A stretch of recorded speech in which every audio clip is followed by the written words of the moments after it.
नमस्कार दोस्तों, ममता भक्ति चैनल में आपका स्वागत है। मेरी ओर से सभी भाई बहनों को महाशिवरात्रि की ढेर सारी शुभकामनाएं।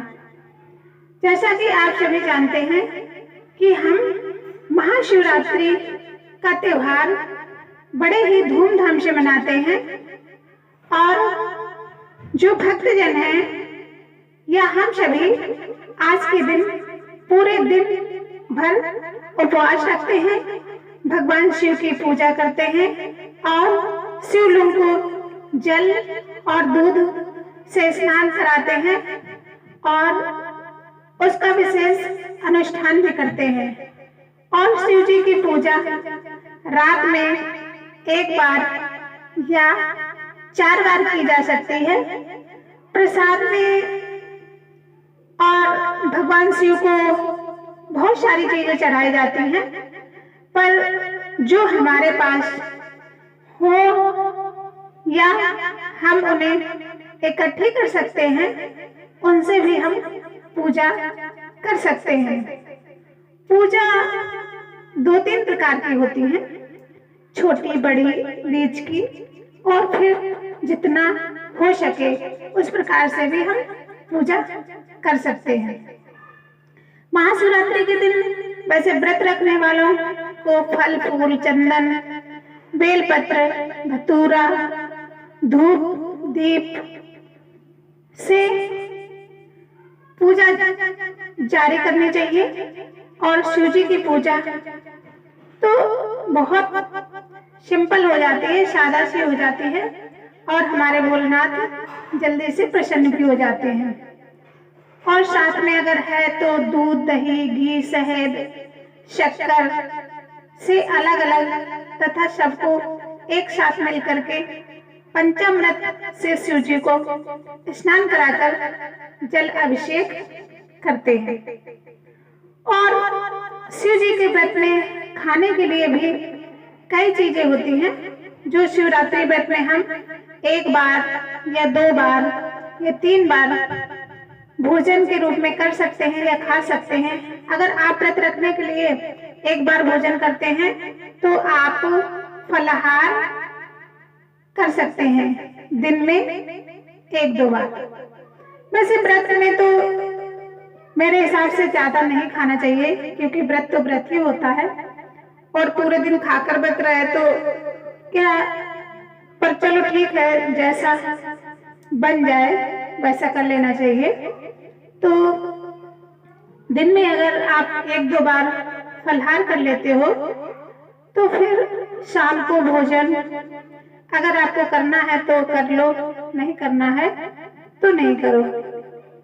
तो आप थोड़ी थोड़ी मात्रा में सारी चीजें खा सकते हो, फिर अपनी इच्छा अनुसार।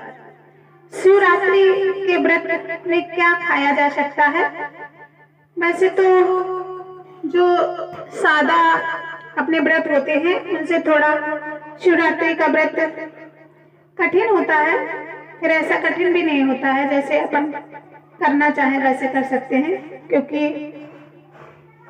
हमारे गुरुजी यही बताते हैं कि हम पूजा व्रत अपने अंतरात्मा से जो करें या करते हैं वो ज्यादा सही होता है। तो शिवरात्रि के दिन हम सिंघाड़े का हलवा, कुट्टू का आटा, समा के चावल, आलू और मेवे जैसे काजू, बादाम या अखरोट, दूध और मक्खन जैसी डेयरी उत्पाद, सिंघाड़े के आटे की पकौड़ी, फल आदि खा सकते हैं। वैसे मेरे हिसाब से तो ये सब खा सकते हैं, पर नहीं खाना चाहिए, क्योंकि भरपेट भोजन ही कर लिया तो व्रत का मतलब ही क्या रहा। और अच्छा मेवा मिष्ठान हम व्रत के दिन खाएं तो शायद मेरे हिसाब से, पर चलो जिसका नहीं बनता वो खा भी सकते हैं। गुरुजी ऐसा कुछ मना नहीं करते। और शिव जी कि पूजा में भी जैसे मैंने आपको पहले भी बताया है कि जिसके पास जो चीज है उसी से पूजा हो सकती है। शिव जी तो हमारे बड़े दयालु हैं, जो एक जल लोटा मात्र से ही प्रसन्न हो जाते हैं। तो शिव जी को चंदन, रोली, पान, नारियल अर्पित करते हैं। इसके बाद इसे सुपारी, अक्षत, पंचामृत, बेलपत्र, धतूरा और फूल भी चढ़ाए जाते हैं। अब भोले माँ को बेर भी चढ़ाना चाहिए। शिवरात्रि के दिन शिव परिवार को फूलों की माला चढ़ाएं और देसी घी का दीपक जलाकर महादेव के मंत्रों का जाप करें। जैसे जिसको गुरु जी ने दिया है या गुरु द्वारा प्राप्त हुआ है वो ओम नमः शिवाय का जाप भी कर सकते हैं और श्री शिवाय नमस्तुभ्यं भी कर सकते हैं। और शांब सदाशिव, शांब सदाशिव, शांब सदाशिव एक ऐसा मंत्र है जो आप किसी भी हाल में जप सकते हैं। काम करते रहो, उठते बैठते काम करते, शाम सुबह रात जब भी मन हो तो आप जप सकते हो। महाशिवरात्रि की कथा भी पढ़ें और शिव चालीसा का पाठ करें और फिर आरती करें। पूजा और पाठ तो कैसे भी आप करो, नाम ले करके, नाम जप करके पूजा, नाम, फूल, बेलपत्री, आरती, हवन आदि करके भगवान को मना सकते हैं। और महाशिवरात्रि के दिन शिव जी बैराग जीवन छोड़कर गृहस्थ जीवन में प्रवेश करते हैं।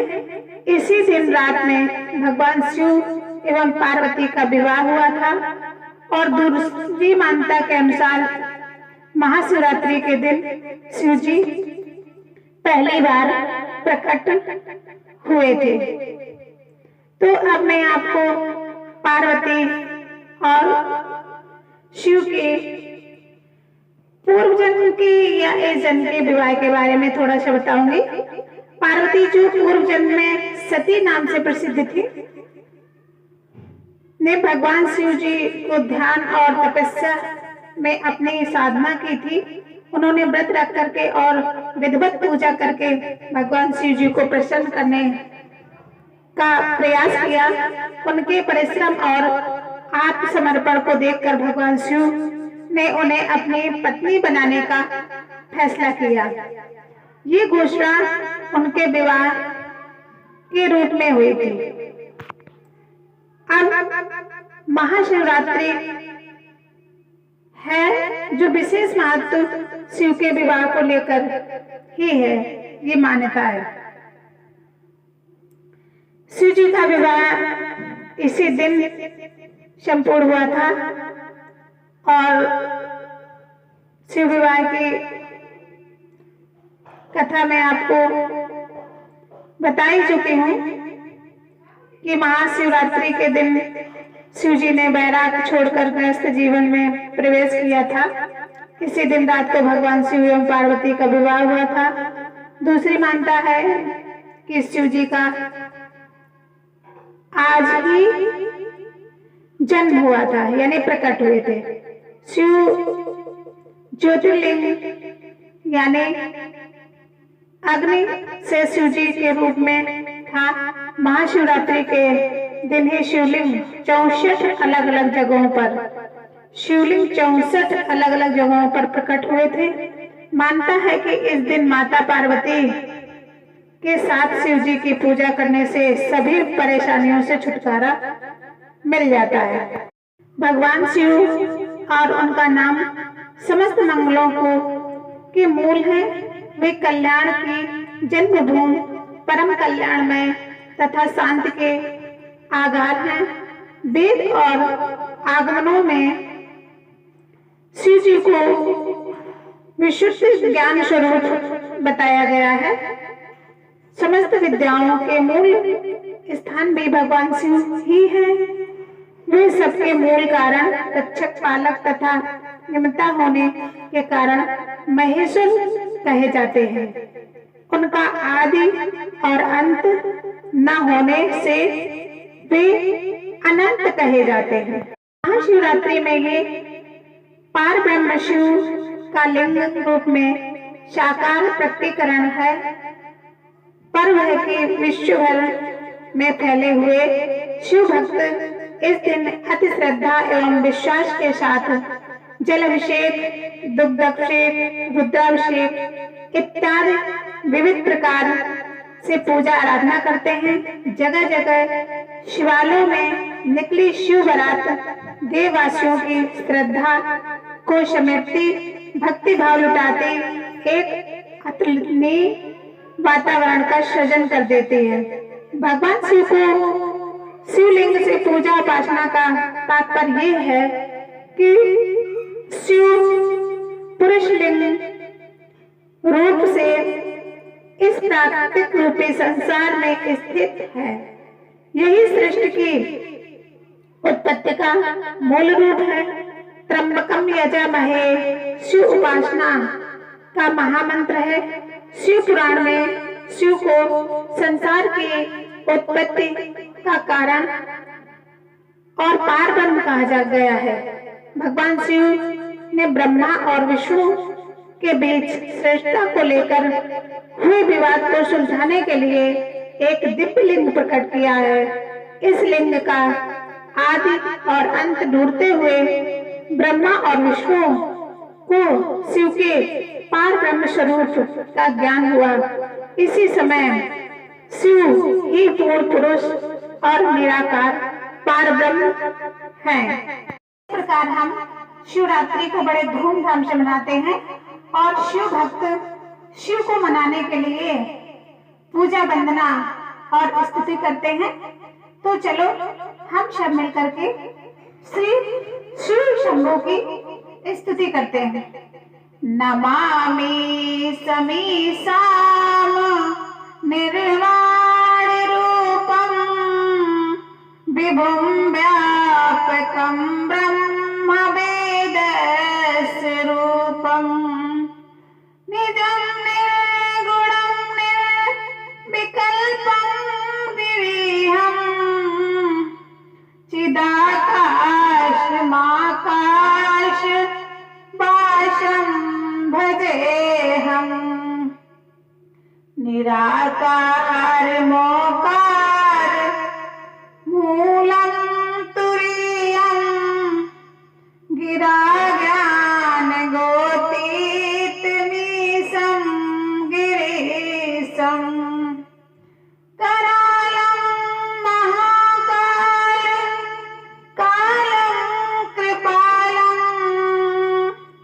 गुणागार संसार पारं नतोऽभ्यं तुषाराद्रिशङ्काशगौरं गम्भीरं मनोभूतिकोटि प्रभाश्री शरीरम्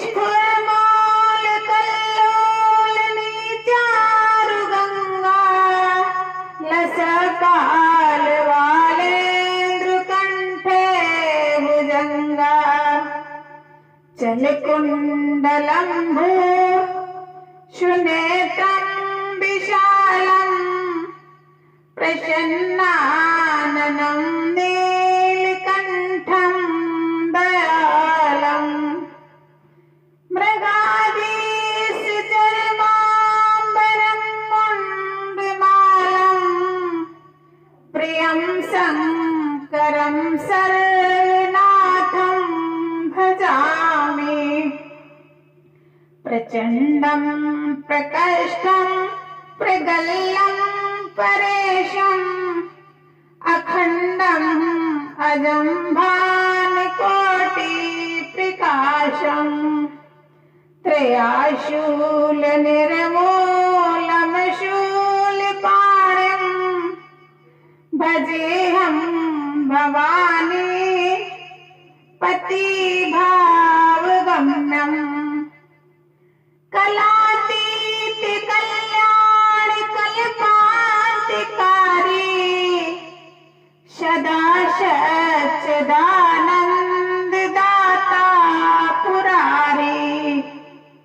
चिदानंद संदोह मोहापहारी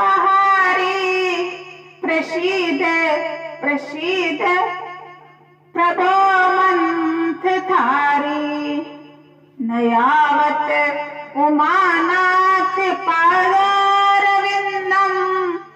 भजीति लोके परिवानराणम् न तात्त्वं सुखं शान्ति संतापनाशम्